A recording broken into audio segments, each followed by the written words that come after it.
شروعات کرتے ہیں ریلیجس بلیف سے۔ آخر اسلام کی بیسک تعلیمات کیا ہے؟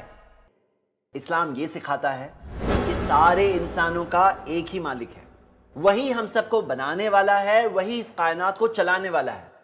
اچھا برا، زندگی، موت، بیماری، شفا، روزگار، اولاد، سب چیزیں اسی کے ہاتھ میں ہیں۔ وہ ایک اکیلا ہے، اس کا کوئی حصے دار نہیں، وہ ہر اعتبار سے پرفیکٹ ہے، اس میں کوئی کمی نہیں، اس کے جیسا کوئی نہیں۔ جب سب چیزیں اسی کے ہاتھ میں ہیں، جب ہر چیز کا بنانے والا، مالک اور چلانے والا وہی ہے، تو ہماری ساری عبادت، بندگی، ورشپ، سب چیزیں اسی کے لیے ہونی چاہیے۔ ایک انسان دوسرے انسان کی عبادت نہ کرے، ہم کریشن کی ورشپ نہ کریں بلکہ کریٹر کی ورشپ کریں۔ ہم یہ مانتے ہیں کہ اوپر والے نے صحیح راستہ بتانے کے لیے پروفٹس، میسنجرز، مارگ درشک بھیجے جنہوں نے انسانوں کو صحیح راستہ بتایا۔ ہم صرف ایک میسنجر نہیں بلکہ سارے کے سارے میسنجرز پر ایمان لاتے ہیں، اور آخری نبی محمد صلی اللہ علیہ وسلم پر بھی۔ انہوں نے ہمیں جینے کا طریقہ سکھایا۔ جب دنیا اندھیروں میں تھی، انہوں نے سماجی برائیوں کو دور کیا۔ جب بیٹیوں کو زندہ دفن کیا جاتا تھا، انہوں نے بیٹیوں کی پرورش پر جنت کی خوشخبری دی۔ جب عورتوں پر ظلم کیا جاتا تھا، انہوں نے ظلم کرنے سے روکا۔ جب عورتوں کے کوئی فینینشل رائٹس نہیں تھے، انہوں نے انہیں پراپرٹی رائٹس اور فینینشل رائٹس دلوائے۔ غلاموں کے ساتھ تو جانوروں سے برا برتاؤ کیا جاتا تھا، انہوں نے غلاموں کو حقوق دیے، غلاموں کو آزادی کا راستہ دیا۔ دشمن تھے لوگ، ایک دوسرے کے ساتھ جنگیں لڑا کرتے تھے، انہوں نے انہیں بھائی بھائی بنا دیا۔ شراب روکا، جوا روکا، چوری مت کرو، دھوکہ مت دو، بھروسہ مت توڑو، رشوت نہ دو۔ انہوں نے انصاف کرنا سکھایا۔ ان کا خود کا کیریکٹر، ان کی سچائی، ان کی پوری زندگی گواہی دیتی ہے کہ وہ اللہ کے سچے رسول تھے۔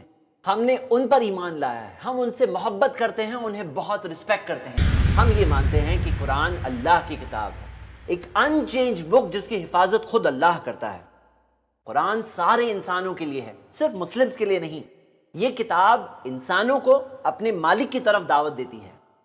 ہر زمانے اور دور کے لیے انسانوں کے پرابلمز کا سلیوشن ہے اس کتاب میں۔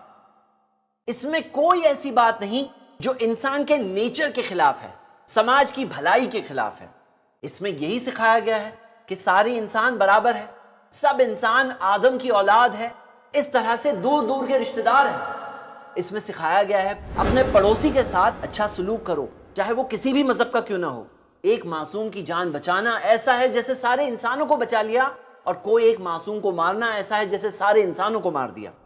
یتیموں پر ظلم نہ کرو، رشتہ داری قائم کرو، ماں باپ بوڑھے ہو جاؤ تو انہیں اف تک نہ کہو، کوئی برا بھی کرے تو اس کا اچھا کر کے جواب دو۔ ہم نے اس کتاب پر ایمان لایا ہے۔ ہم یہ مانتے ہیں کہ مرنے کے بعد زندگی ہے، ہم سب کو زندہ کیا جائے گا اور پورا پورا حساب کیا جائے گا۔ جس نے ہمیں پہلی بار بنایا اس کے لیے پھر سے بنانا کوئی مشکل بات نہیں۔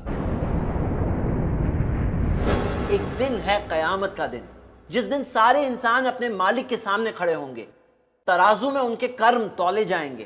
جہاں اچھے کرم زیادہ نکلے تو جنت ملے گی، جہاں ریئل خوشی ہے، اور اگر برے کرم زیادہ نکلے تو جہنم کی آگ، جہاں جو کیے اسی کی سزا ملے گی۔ کوئی ہمیں دیکھ رہا ہے یا نہیں دیکھ رہا ہے، اوپر والا ہمیں دیکھ رہا ہے اور ہمارا حساب تیار ہو رہا ہے۔ اور قیامت کے دن چاہے اللہ کا حق ہو یا بندوں کا حق ہو، ایک دوسرے پر پورا پورا انصاف کیا جائے گا۔ آپ خود بتاؤ، جو دین یہ سکھاتا ہے وہ کیسے کسی کا برا سکھائے گا؟ عبادت میں ہم یہ مانتے ہیں کہ دن میں 5 وقت نماز پڑھنا ہے۔ جو شخص سچے دل سے اپنے سر کو اپنے مالک کے آگے جھکا دے، اس میں گھمنڈ نہیں ہو سکتا، وہ لوگوں کے ساتھ برا نہیں کر سکتا۔ اس کی نماز اسے روکے گی برائیوں سے، اس کی نماز اسے روکے گی بے حیائیوں سے۔ جب کندھے سے کندھا ملا کر لوگ کھڑے ہو جاتے ہیں تو ان کے بیچ کوئی اونچ نیچ نہیں رہتی۔ ہم یہ مانتے ہیں کہ جس کے پاس پیسہ ہے اسے اپنے مال کا 2.5% زکوٰۃ کے طور پر غریبوں کو ہر سال دینا ہے۔